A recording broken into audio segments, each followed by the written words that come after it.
Meanwhile, in the murder shed... What are we doing today? I'm suffering.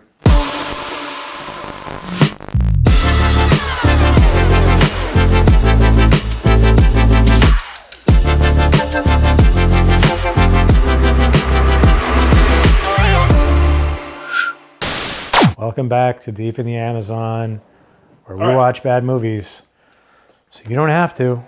nice energy. If you don't know what this is, watch the channel trailer. Jesus. Okay, hi.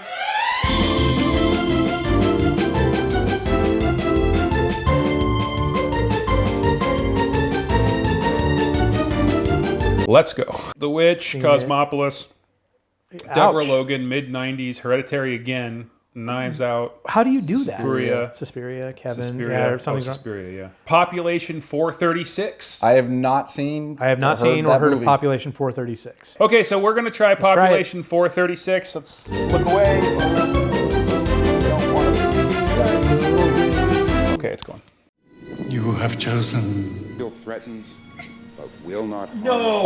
No! God's law. Oh! Solidarity. You know it's going to be good. This is now a race to get to Fred Durst. It's all I want. I don't know if I can do this, guys. It's real bad. Fred Durst, man. We got to give it how until this works. we got to give it until Fred Durst. Be Fred Durst. Be Fred Durst. Afternoon. Howdy. I'm so sorry. Sure it wasn't directed by Fred Durst? It's okay. It's okay. Oh, that is Fred Durst. Poorly. Yep. Do you want to do the plot summary? Who wants to do the plot summary? Before we do it, because I want to get this, I want to clear the air of this. Have either of you ever read the short story The called Lottery by Shirley Jackson, of course. From beginning to end, it's a bunch of people who have just been doing this and nobody questions why. And instead of stoning someone at the end, somebody got hung. Shirley Jackson's The Lottery is a commentary on how tradition can destroy a society by adherence to it for its sake alone. It's one of the best short stories ever, and especially for its time period, it was subversive and deeply disturbing. Yes. There is a surface level facsimile that has something in common with The Lottery.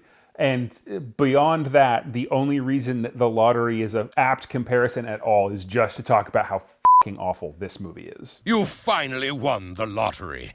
Shirley Jackson's The Lottery. Let's do this. Yeah. Right. Let's do this. Ready? 1, 2, 3, go. I don't have to talk about this movie. Ready? Okay. One of you two do. Ready? No. You gotta look me in the eye for just a second. I gotta figure you out. Okay. 1, 2, 3, go. Yes! Population 436 is a town that keeps its population at 436. First two list the population at exactly 436. You don't say! That must be a mystery of some kind. I wonder if they'll talk about it in this movie. No, the town doesn't keep it at 436. God keeps it at 436. It's the town, it's God, it's the same thing. The town is God. God is the town. Well, once you two are in agreement about that, we're done. I was joking about losing that, but once it was you two, I had the thought of, who cares? It's one sentence. There's no way we can make the plot summary of this movie last. I'll try a little bit. I don't know if you. So I don't know if you have to. Man. So it starts out, lightning crashes. Mother cries.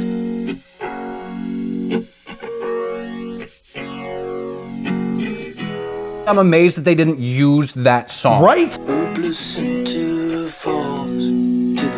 It was such, that's what they were going for in such a way.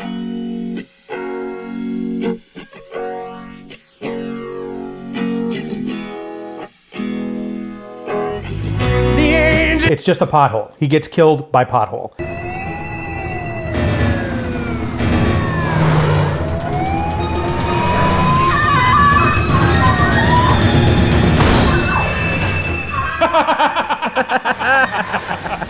I hope this whole movie is a socio-political statement on potholes. That was not a pothole, man. That was a plot hole. That was Oh. It's This movie is a socio-commentary on potholes. Holy shit. He hit a plot hole big enough to damage a car because God picked it up and slammed it into the ground and then lit it on fire. He's so happy. Oh my God. This movie is if Frailty and The Village were one movie, except it was completely predictable and terrible. I reject that premise because The Village was super predictable as well. Shut up, for one. Yes, it was super predictable, but it was at least a little more clever about it. How often do you have these festivals? It depends. On what? The population, of course. Why, we're having this one because of you. Didn't you know? You make 437. Oh, not burned. Just gonna hang her. Oh. All right. I'm so happy and blessed. Thank you for this.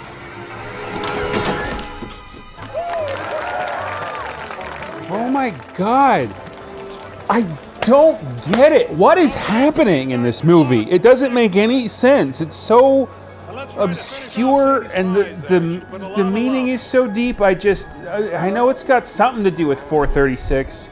M. Night Shyamalan's not watching this going, oh, that should have been me. No, this is like so fucking predictable. I am also getting stuck on how predictable The Village is. Yeah. I do want to apologize for every time I have said that Identity is the most on-the-nose title in terms of ruining a movie. This is so much higher up than Identity. So, spoilers if you have not seen Identity's first scene. I think the title of Identity is okay. Okay, the it's the very opening. first scene, if you had taken it out, that movie would have worked on every level. Yes. But at the very beginning of that movie, it just tells you everything that's going to happen in this film. And that movie had John Cusack, so it was better than this. It wins. So from a structural standpoint, that's the biggest problem with this movie is that not only is there the title and the description and the first scene and the third scene and the fifth scene are all blatant telegraphings of the very simple and pedestrian, boring premise of this movie, but the first half of the movie, a little more, is the main character stumbling around trying to discover the thing that is patently obvious to anyone that is even remotely paying attention. Yep.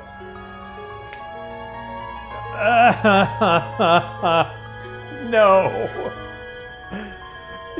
Who the fuck would write that? Oh my God, he is figuring this out. 1, 2, 3, 4, 5, 6, 7, 8, 9, 10, 11. What? The thing I take the most umbrage with in this movie is the motivation and decision-making of the main character.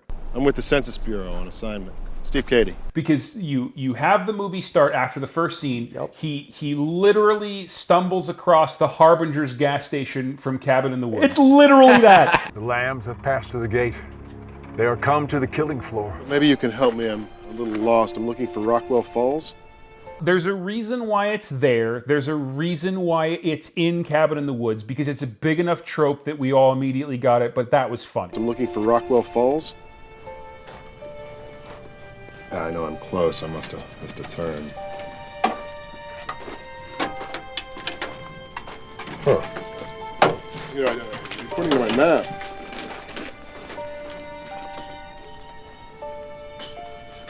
But this is, he stops at a gas station to ask for directions. He says the name of the town, and everyone in that scene but the dog, who probably only speaks Chinese, Toto, I don't think we're in Kansas anymore. Immediately leaves the scene. They say no other words. Forget this is a movie. You stop at a gas station and you say, I'm on my way to Gilbert, Arizona. And they immediately walk away from you, no longer making eye contact. I don't know what I would do next, but what I wouldn't do is go to Gilbert, Arizona. Then he drives to the little town. City limits. City limits. He drives right past the city limits sign, which of course has population and it has our title on it. He hits the plot hole. And a woman falls off a horse dead. If they had just not named the movie that, I might be kind of interested. Yeah, they really should not have.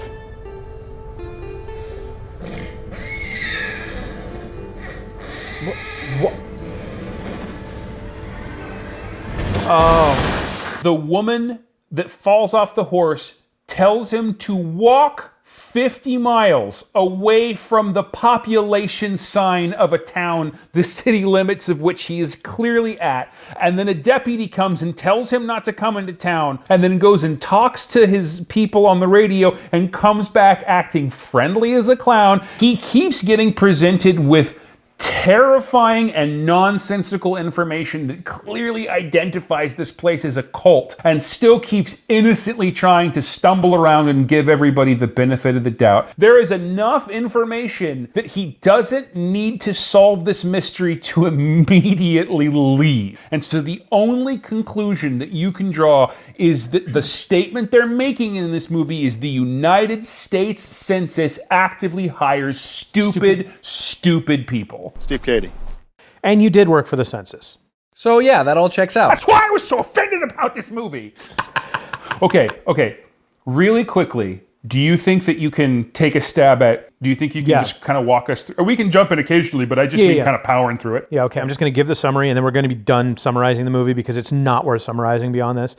Population 436 is a movie released in 2006 by a director in it for the paycheck, starring Jeremy Sisto as that guy Steve, From Machete Squad. Charlotte Sullivan as a sexy ghost from a gothic Celtic romance novel, and Limp Bizkit as whatever this writer imagines a sheriff might be because he watched a lot of television to get warmth that his mother never gave him. Population 436 is about a town that decided God doesn't want the population to pass the number 436. So when new people come to town, they straight up murder a loved one. Apparently, God thinks it's pretty chill and thanks them by keeping everyone healthy and happy. It's like if someone asked the question, what if the Bible were boring? That guy Steve is a US census taker assigned to enumerate the population of a small town called Rockford Falls, even though that's not how the census works. But hey, okay, after receiving approximately 3 infinities worth of red flags that this is an obvious redneck Twin Peaks Stepford Death Trap community that's going to kill him, he's given a room in the home of a narrative blank white canvas who has a thirsty daughter who starts horning in on him, probably because she's related to everyone she's ever met but him. For 3 days or so, that guy Steve blunders around town like a short bus Mary Sue, failing to understand anything as the people directly tell him what's going on. An old woman tells him he's never gonna leave. Be out of here in a couple days.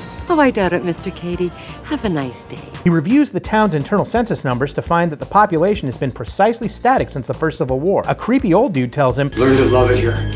A dude that looks like the creepy dude, but creepier, I guess, just to be confusing, attacks Steve because the dude very clearly has had a lobotomy or something. And a lot more obvious crap besides. Still unable to piece this shit together, that guy Steve nails the Irish ghost of a horny daughter that resides in the house he's staying in because there are no rooms for rent in town. That's not suspicious at all. And we gotta do a sex because why else would anybody be watching this movie, right? The next day, we, the audience, learn that everyone who doesn't conform to the madness of keeping the population at exactly 436 are lobotomized. But Steve doesn't. This guy couldn't even spot a date rapist if it was him from Clueless. What's 7 times 7? 1, 2, 3, 4, 5. What does that mean? Stuff she knows. Steve visits the only doctor in town and immediately learns he's not a doctor. Where'd he go to medical school? He's a good doctor, Mr. Cady. Nothing suspicious there. While in the doctor's home, he hears the screams and pleas for help of a little girl. But this third-person shooter is on rails, so off we go. Eventually, Steve remembers that child sex trafficking appears on CNN, so he goes to investigate in case she needs help. The little girl is in a psych ward-style room inside the old-fashioned house, and the girl inside is mad intent on getting out of Dodge. But when they're caught fleeing, the little girl claims that guy Steve was abducting her, and that's when Steve starts to get suspicious that maybe this town is a little off. What? What are you talking about? They tell that guy Steve that she's just got the fever, which might be a plague, but is clearly just what they call independent thought. So Steve assumes there's a plague. Lobotomies cure it. That's lucky. Anyway, after banging the red flag homecoming queen, everyone goes to a barbecue or whatever. After a bunch of cultish nonsense, they string up and hang a nice old lady to death, who thanks them. Thank you for this. Then the other old lady that told Steve he'd never leave tells him that ding dong, this bitch is dead for the sole reason that Steve is here. We're having this one because of you. And all the zoom dolly shots in the world couldn't capture how blown Steve's mind is, so they don't even try one. Steve's not a weirdo religious fascist into the idea of what if the Count from Sesame Street claimed the One Ring, so he objects and they force him to undergo electroshock therapy. You see bright light and it feels like you're dying, but don't worry, it passes. While being tortured like basically the entire town shows up and monologues at him with an intense Cliff Notes version of what we figured out on frame 11 of this movie. My great-grandfather, he rebuilt the town and established a moratorium on the population, 436. And that number obviously pleased our father. When he wakes up, he remembers he's an idiot, so he runs, but luckily runs into the first and less creepy dude who is only creepy because he's accepted his fate, and tells Steve, like, just pretend, man, what the hell? You do what I say. You have to be one of them. Do you understand? And so Steve pretends like this Sam's Club brand Lynchian Neighborhood Watch Alliance nonsense is great, and it immediately works. Yay, guys! That guy Steve's on our side now, and we can all live happily ever after. What good news! Now that no one is watching him, he tries to help people that he likes and fails utterly. His BS love interest is lobotomized. Limp Bizkit totally hates him now because he stole the girl he was betrothed to so much that he even says that Steve can leave if he wants, but Steve refuses. Instead, Steve sets a bunch of CGI fires and re-kidnaps a little girl who was only pretending like he should have, and wants to get out of town. And so they do. Oh, and 436 is a prophecy, and that guy Steve's been having dreams about dying like everyone been on Escaping does, and so when they cross out of town, the dream comes true and they get hit by a semi and die because God is real and it's totally fine. The end. Now, where was I? I think one of the worst things about this movie is I never questioned what the hell was happening at any time in this movie. We knew exactly what was happening from the beginning, and there were no questions that were satisfactorily answered because we knew what was happening the entire time. But I still have questions about this movie. Why won't anyone give me a straight answer? Does everyone believe there's a fever, or is the fever an excuse to keep people on a chain? What's the prophecy? If God comes down and says 436 or y'all die, that's not a prophecy. It's a mandate. Like it's a mandate. Yeah. It's a commandment. It's a commandment. It's a commandment. So what the hell does that have to do with the prophecy? How long is the grace period between when someone can come to town and when someone has to die? So if there's a section of unincorporated land and they incorporate it, do they have to kill however many people live on that? What are the other unanswered? There's so many. No, what the is the premonition, the dreams?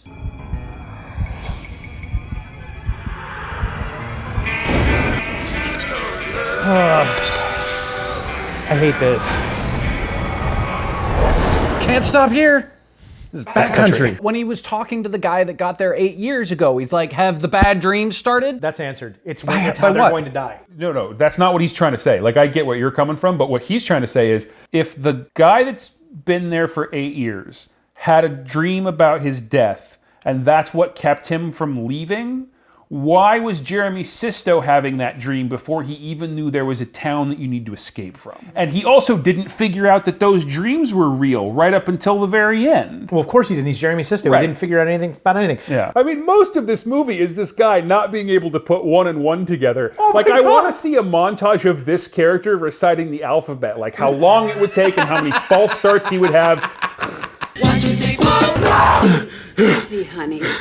You're fine. You were having a nightmare. Jeremy Sisto is the first person I've come across in my travels that could probably benefit from Scientology. Wrong! This movie was structured like a mystery. There was nothing to figure out. It was clear where it was going from the beginning. The ending of this movie was inevitable. There's another movie I could say that about. Midsommar. Okay. I think Midsommar is genius, and I think this is a pile of garbage. Yes. Some of the people that complain about Midsommar complain about it because they figured out where the movie was going from the beginning. Of course you figured out where the movie was going from the beginning. At the beginning, over the credits, they have a mural that tells you what's going to happen in this movie. The point of that movie is not what happens in it. Yes. It's a statement about men and women and feminism and religion and darkness and relationships, and that movie makes statements and you have to reach for them. Yes. It's not a criticism of the movie that we knew what was going to happen at the beginning. It's a criticism of the movie that we knew what was going to happen at the beginning and the whole thing was structured like we couldn't possibly. If they had just said this movie is called Population 436, if at the beginning George Carlin had said, like, straight into camera, like, welcome to this little town called Rockwell, there's 436 people and they kill people when new people come in. Population is up, baby boomers down. Like, if oh my God. I'm telling you, this place is great. If you had done that right at the beginning and told the audience this is the entire premise of the movie, you would have been forced to figure out other things to do, other themes to develop, nuances in the storytelling. It could have provided illumination on, I don't know, the human condition, which was a part of what Midsommar was, or the different ways that religion can actually be positive for some people and deleterious to other people, which was a part of Midsommar. Like, Midsommar is like a movie that I've only seen twice, and I'm going to have to watch like 6 more times before I could do a video essay on it. Yes. It is not apparent what is going on in that movie. And because of that, the plot is straightforward and they want you to know where this is going so that you don't have to devote your brain to figuring out where the movie's going, so that you can focus on the things that it wants you to think about. It's not a complaint that this movie was obvious where it was headed. No. It's a complaint that the movie was structured like you didn't know that. Yeah. You could have done more with this movie and had more to work with if you had not delayed the reveal of the movie that was clear from the beginning. But instead, this movie was called Hotel California, and I find out at the end you can't leave. Midsommar is not a horror movie. It's not a thriller, and it's not a mystery. I don't know how to classify Midsommar other than awesome. And the one movie that I can think of off the top of my head that's like that, besides Wicker Man, is this movie. Yeah. It's just terrible. It's just so bad. Like, if this movie had better writing even a little bit, we would be talking about the technical structure of this movie as something that brought it down. This movie is so bad that it doesn't matter. It doesn't even exist. It's a full stop impossibility to even talk about why this movie's not good beyond the writing. Yes. You can talk about the subpar acting for most of the people, Fred Durst. You could talk about the kind of like cheesy and half-assed cinematography. You could talk about the soundscaping, which wasn't very good. You could talk about the music, which just very subpar, but none of it matters because the story structure and what they were trying to do with the story in the first place is so just inherently revolting that, like, it's all it deserved. Fred Durst does not stand out in any way, which is a statement that you could normally only say like about Fred Durst as a human. He just blends into the background in this movie. So much so that I didn't even realize it was Fred Durst for a little while at the beginning. Sure it wasn't directed by Fred Durst? Part of that is also I thought it was a newer movie. Yeah. So I was expecting current Fred Durst, like post-2010 Fred Durst. Totally blends in seamlessly. Yeah. The only thing that stuck out about Fred Durst was his name. Yeah. That's it. Yeah, he really disappeared into the role. No, if I hadn't seen his name in the credits so that I was looking for it, I would have gotten that entire movie without never having realized that that was Fred Durst. Halfway through, I might have been like, is that fucking Limp Bizkit? Yeah, but other than that, yeah. I don't know. You might have figured it out when he was like kind of hitting on Jeremy Sisto. Well, no, I'm about to wander into a 90s gay joke that Fred Durst would appreciate, but I don't want to make. My theory is that he was the victim of a Firefly wedding.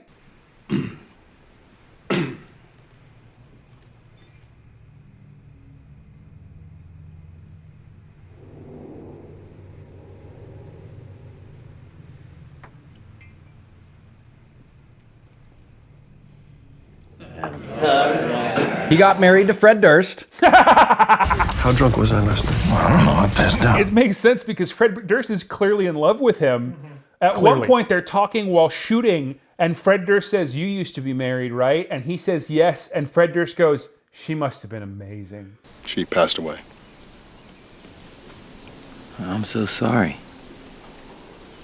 I bet she was amazing.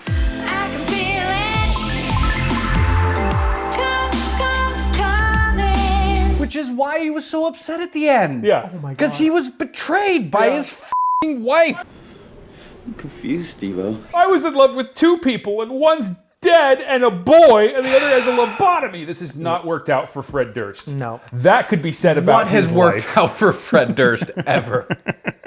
This whole thing is just a goddamn low hum that annoyed the out of me. I want to strangle everyone involved with this movie so much.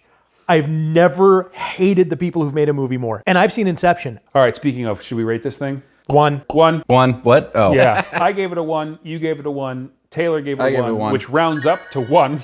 Your Lame Friends gives Population 436 a 1 star. Yeah. Because 1 plus 3 equals 4. Oh no. The director will think it's a 4-star rating. No, we have to give it a 4-star rating now. Because God says so. 3 1-star ratings is 4.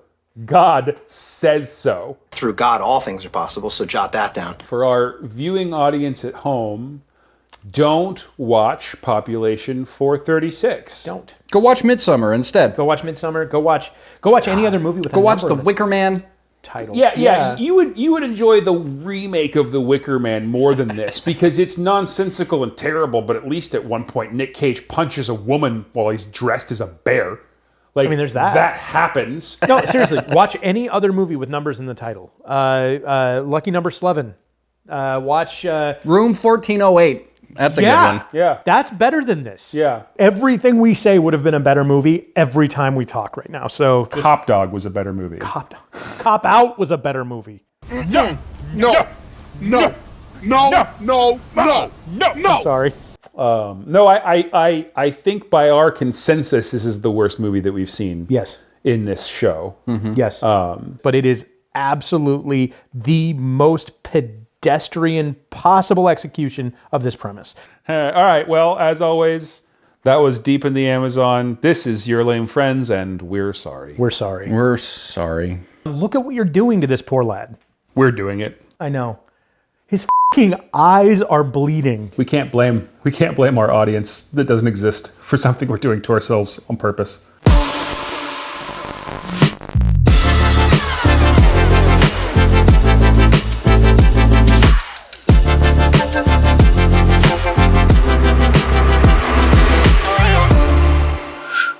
This again, whoever's editing this, I'm sorry.